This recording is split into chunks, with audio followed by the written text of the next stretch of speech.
It talks about Albert Einstein. Albert Einstein made a statement. He says that I'm not interested in the phenomenon or that phenomenon. Einstein had said earlier in his life, I want to know the thoughts of God. The rest are mere details. But as he lay there dying in the Princeton hospital, he must have understood that these were secrets that God was clearly keen to hang on to. You know what the secret is?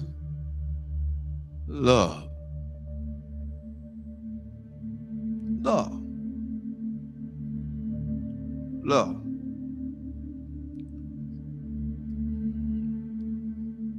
I'm going to share something tonight with everybody, and hopefully it'll hit close to home. To understand the mind of God is to understand the power of love. God is love. 1 John 4:8 says that God is love. Without love, there would be no forgiveness. Without love, there would be no structure. Without love, there would be no mercy. Without love, there would be no kindness. Without love, everything else would go completely out the window. I learned this week. Took some people to let me know that I was still hurting. And I'm gonna let everybody know tonight. This is my reality. Not to slight anybody. A lot of things that I know I hadn't always done right, hadn't been right. But I had an incident this week to wake me up real good.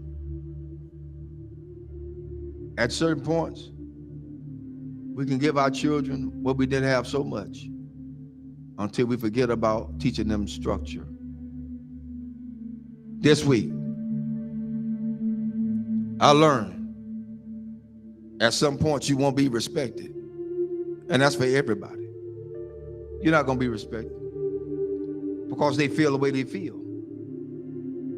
They're emotionalized. They're emotional creatures. Therefore, they don't know. But I did the one thing I thought that I would never do. Turn and walk. That's where I was.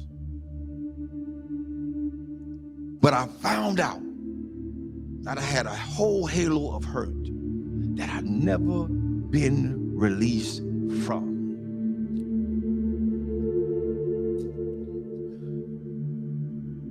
My respect factor has never really been known because I never got it. Never got it. People say they respect you. Say they love you. Where is it? One of the things we got to realize is what we train our children to do, they're going to do it to the fullest extent. If you let them be into your business as adults, then they're going to have all rights and privileges to say what they want to say, not knowing the outcome of what could be. But I learned something. Even though I went through all that hurt and I'm still hurting, that's all right. I don't mind it. I'm going to go through this thing. I'm going to go through it. Because at this point, I don't owe nobody nothing. I owe God himself. For me, I did what I needed to do and walked away. I did what I had to do and walk away. And it ain't easy. It ain't easy trying to do right and you still get damaged. It ain't easy. God help me tonight. It is not easy. It is not easy to be in a place and feel like you're trapped. Because even when you do good, evil is always present.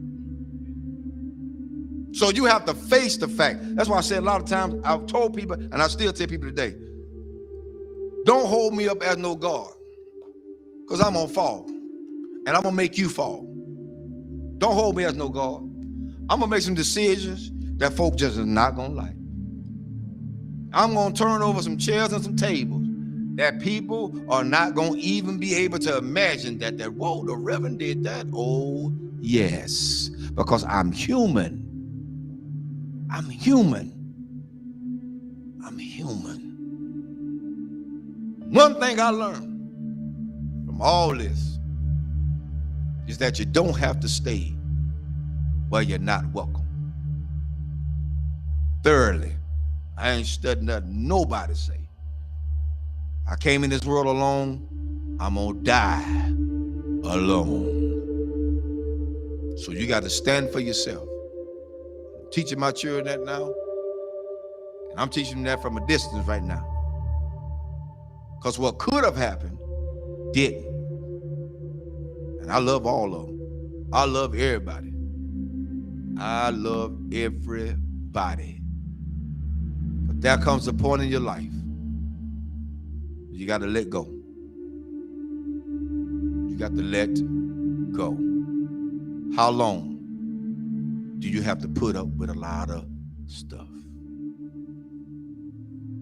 You did your part.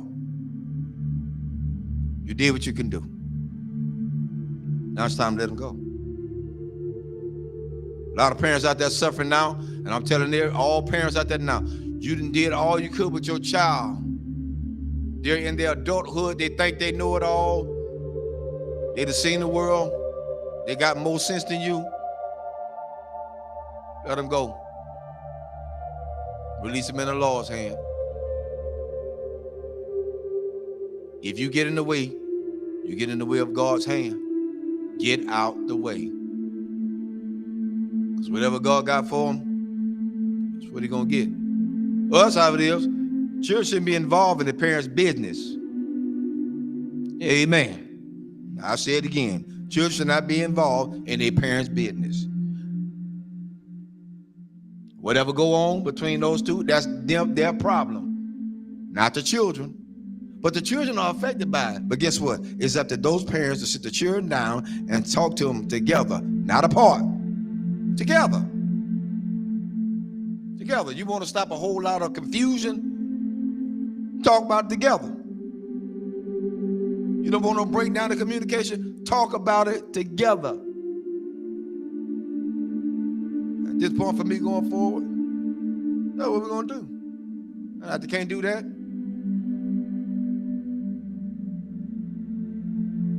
I ain't playing with them. There's a lot you can do. And God help me. I'm strong as an ox. But the Lord is a protector and a shield from everything. And Lord help me, I got the scars to prove it. Cried many a days. But I ain't got to cry no more. My mind's made up.